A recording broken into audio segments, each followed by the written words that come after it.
friends and I used to do a lot of geocaching after our senior year in high school. For those who don't know what geocaching is, it's essentially a worldwide scavenger hunt. People will select sites and conceal a geocache somewhere unobtrusive, then post GPS coordinates on geocaching websites where other searchers can download the codes and locate the cache. Usually, people who have found the object, often it's a chest or something hollow, will leave a note or a small personal memento for future searchers to find and appreciate. There are several types of geocaches, and most of them are thematic in nature. This story begins when my friends and I decide to try a series of purportedly haunted locales within about an hour's drive of our hometown. It began innocently enough. Most of the sites had spooky backstories that were, of course, entirely fabricated. So we had a great time scaring the piss out of each other and generally creeping ourselves out. We began searching after the sun had set to enhance the creep factor, but by around midnight, most of our large group had dwindled off and gone their separate ways. When we reached our last chord, there was just myself, Rebecca, Kevin, and Evan left, and we're determined to knock it off our list. Rebecca was our guide for the night, in charge of putting in the coordinates and reading us the backstory behind each site. So while I drove, she began reading about the last one out loud to the rest of us. Now I'm paraphrasing here, but it was something along the lines of Henkel Asylum, constructed in the early 1900s. The James Henkel Asylum was built to house a burgeoning population of the criminally insane. Men who had committed vile crimes such as rape, murder, or torture without signs of remorse were deemed mentally unstable and sent to this facility for further study and rehabilitation. Once committed, very few criminals were ever released back into society, and those that were usually had been given frontal lobotomies or electroshock therapy, both of which rendered the patient nearly brain dead, capable of performing only rudimentary tasks. Stories contemporary visitors to the asylum report hearing banging noises, cell doors opening and closing, and hearing cackling laughter that is abruptly cut short. It was pretty standard fare compared to the rest of the sites we'd visit that night, and we naturally had a good time psyching each other out for the next 15 minutes while I drove us to the asylum. We'd all heard about it, and we knew it had condemned and abandoned since as long as any of us could remember, so we figured it'd be a great place to run around and be a reckless teenagers without risk of getting yelled at by the cops. When we finally arrived, it looked like something straight out of one of those cheesy B movies they show on sci fi. Chain link fence with barbed wire around the perimeter, two guard towers flanking the main gate, which was, of course, chained and locked shut with no big trespassing sign hanging from it. The asylum itself was decrepit, looking like it hadn't been touched for decades, which was surprising since we grew up in a pretty nice area where the municipal lawmakers try to keep everything looking spiffy for the tourists. Needless to say, we promptly ignored the sign on the front gate and hauled ourselves over the cameras and GPS in hand and walked towards the asylum. Now, given our attitude towards the previous sites, you've probably gathered that I'm somewhat of a skeptic. I believe that there are paranormal things that can be explained, but I'm not exactly summoning demons in front of a bathroom mirror.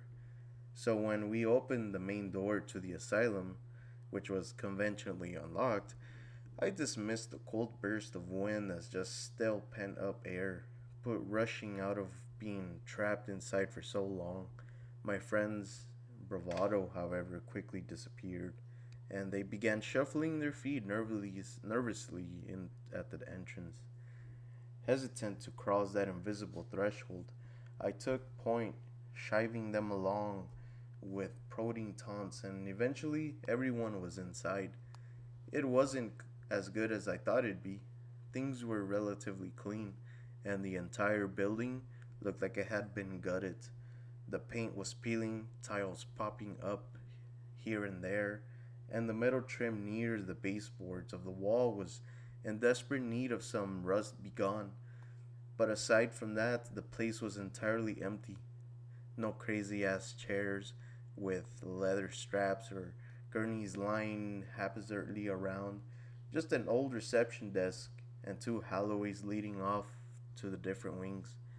We explored for a few minutes, freaking ourselves out whenever we heard an old pipe rattle or rat squeak, but otherwise it was relatively uneventful. Our fears safely suppressed by the presence of each other, we began to get more adventurous, opening doors and peeking inside. The rooms were all empty, of course. Whatever company had been contracted to clear the place out did a pretty decent job of removing any creepy decor. Bravado returning by the minute, Evan and Kevin dropped back without Rebecca or me noticing. They began running around, making noises to try to scare us. I'm not gonna lie, it worked until I realized they were gone and probably the cause of the racket. Then returned laughing and breathlessly to a decidedly paler Rebecca. She seemed to be a lot more put off by the whole place than the rest of us, or at least she didn't hide it as well. She quietly suggested we leave. Not to be outdone by the other guys of the group, I told her she was more than welcome to wait in the car if she didn't want. But I was gonna stick around for a few more minutes. Exasperated but defeated, she finally caved and followed us where the GPS was leading, the second floor. This is where I started to feel genuinely scared. Before, I was just kind of creeped out, but there was something about that floor that literally gave me shivers, despite it being warm, despite it being a warm summer night. We started opening doors like before, but we were all a lot more sober about it. I guess I wasn't the only one who was feeling weird. Finally, about midway through the hall, we opened the door to a room. There, lying in the middle of the floor, was an honest to God straitjacket. I'm not bullshitting you. Every other room was devoid of objects, but there it was, a fucking straitjacket. I'm in the middle of the floor of some random ass room in a condemned mental asylum. We all kind of looked at each other with raised eyebrows, as if, guys, you seeing what I'm seeing? And of course, trying to be the macho man and show off for Rebecca, I piped up with the most ridiculous idea I could think of at the time. Dude, I'm going to put it on. Years of horror flicks and creepypasta should have trained me not to put on the creepy straitjacket in the creepy hall in the creepy asylum. But teenage dumbfuckery won over. And once the words were out, I couldn't just wuss out. Nobody said anything, they just kind of looked at me expectantly, waiting to see if I'd follow through with my boast. Determined not to be called a pussy for the remainder of the night, I walked towards into the room and bent down to pick up the mother-ridden restraint device. As I got closer through, I noticed it wasn't moth-ridden at all, but it was actually in pretty decent condition.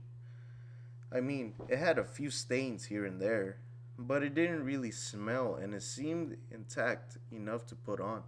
As soon as I picked it up, though, I got this overwhelming sense of dread. You know, that drop in the pit of your stomach right as you go over the lip of a roller coaster? That feeling in the bottom of your gut that says, I'm gonna die, I just know it. Yeah, Well, I got that. Really strong and totally ignored it. My desire not to die was outweighed, as it often is in teenagers, by my needs to look cool for my friends, so I slipped in my hands in the sleeves, one at a time, until it hung loosely from my shoulders. Now, if you've ever been seen in a straitjacket, you know that you can't handle to tie it up yourself. The whole point is to essentially cross your arms across your chest and tie the sleeves behind the back to prevent who's ever inside from moving their arms. So as I stood there in the middle of the room, I called out to Rebecca, "Hey Rebecca, help me tie this thing off." She looked, if you'll excuse the pun, pale as a ghost, but she managed to squeak out, I don't think this is a good idea." But again, after some prodding and encouraging, I convinced her to begin tying the sleeves behind my back. Evan and Kevin just stood in the doorway, expressions a mix of admiration and incredulity. At that point in time, I felt like a badass. For about 3 seconds, as Rebecca finished up the last lace, the door to the cell slammed shut, right in Kevin and Evan's faces. I never felt a breeze, and when I asked them later, both of them fervently denied closing it themselves. Skeptic that I am, I still chalk it up to us leaving the front door open and changing air pressures and all that, but it scares the piss out of us nonetheless.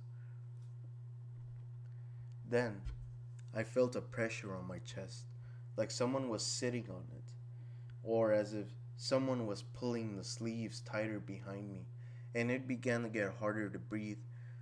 I couldn't even summon enough air to whisper, much less call out for help. My vision narrowed and tiny specks, and I swear I heard someone laughing shrilly as I neared unconsciousness. The pressure increased with a sudden tug, and my world went black. When I woke up, my vision was foggy, or at least I thought it was, until I realized it wasn't just foggy, it was dark, like staring through a lens that's been collecting soot. I blinked a few times, and the darkness wavered, but it didn't dissipate. Now I've passed out and blacked out before, but whenever I woke up, it was nothing like that. Either my vision gradually cleared up, or it was blurry. But never in my life have I ever been able to recreate the shadowy haze I saw in the asylum that night. Then, from the murky depths, two small pinpoints of light appeared a few inches in front of my face, glaring a lurid red and a dim echo of the laughter, so I heard surround me. As soon as they appeared, however, they were replaced by two brilliant shafts of incandescence, Evan and Kevin, shining flashlights down my face. The last thing I remember hearing before I lost consciousness was Rebecca screaming and the door banging open, which probably explains why those two were standing over me with flashlights in hand. I gradually became aware of a dull murmur that I recognized as Rebecca asked me, "Please wake up. Please, please, please wake up." As she shook me, she just kept saying it over and over again, kept sobbing and shaking me. When my vision cleared enough, I glanced over and saw that her eyes were completely red, like she'd been crying for a while. Trying to muster some shred of manliness, I found myself speaking in a surprisingly calm voice, given how I was actually feeling. I remember distinctly what I said word for word. "Get those fucking flashlights out of my face, you douchebags." Expecting a laugh or at least some reciprocal insults, I was kind of shocked when they just looked at each other quizzically, seemingly surprised. "You're you're okay?" Evan asked. "Yeah, why the hell wouldn't I be?" Becca just tied the things too tight. I couldn't breathe, so I passed out. "How long was I out for anyway?" I inquired. Apparently, it had been long enough for them to untie the straitjacket, allowing me to rub a hand across my face. Another shared look of disbelief. Dude, Kevin began slowly. You've been out for like 15 minutes. We were about to call 911. We kept shaking you. We even tried pinching you so hard that he drew blood, but you wouldn't wake up. I felt a cold chill run down my spine, with the straitjacket hanging limply from my shoulders. Suddenly it began to feel a bit tighter. Hastening to pull it off, I tried not to look panicked as I threw it to a corner of the room. Rebecca just sat there, still shaking and crying a little bit. And in spite of the ordeal I'd just gone through, I had enough sense to go over and try to confront her. We left the room without a word. Geocache may be damned, and walked back to the car in complete silence. The sun started coming up as I dropped everyone off at their respective homes. We said we said quietly goodbyes. Rebecca was the last stop before I finally made the trip home myself. Being the gentleman that I am, I walked her to the door, but she paused at the entry and looked me in the eye. In the light of the gray dawn, I could see her eyes were still reddened from all the crying. She was very quiet, and she said, I have to ask you something. Yeah, sure, what is it? I said, half expecting another, you sure you're alright? Like I'd been getting the whole ride home. She surprised me by asking, do you know how long it took Evan and Kevin to get the door open? Her eyes held a look that I could never forget. It was raw fear. Something happened in that fraction of time between me blacking out and getting in there that had absolutely terrified her. And seeing that look, I realized I was blacked out for 15 minutes. How long was she alone in that room? No, I replied slowly. How long? 5 minutes. They said it took 5 minutes for them to open the stupid door. I was in there and I saw you, and I saw she broke off. Another sob stopping her mid sentence. At the point, I didn't want to know. I still didn't want to know. I gripped her by the shoulders and said firmly, Rebecca, it doesn't matter. No matter what you saw, I'm here. You're here. We're both safe. It doesn't matter. Nothing bad will happen. I promise. She just nodded, numbly opened the door, and walked inside her house. The next time I saw her, she was back in her usual self. But whenever I bring up that night to her, she freezes up and turns to stone, refusing to discuss it. I stand by what I said before. I don't know what happened in that room, and I don't even want to know. But I still have nightmares about those two glowing red lights in the darkness, and sometimes, as I lapse into sleep, I hear faint echoes of shrill laughter following me down into the depths of unconsciousness.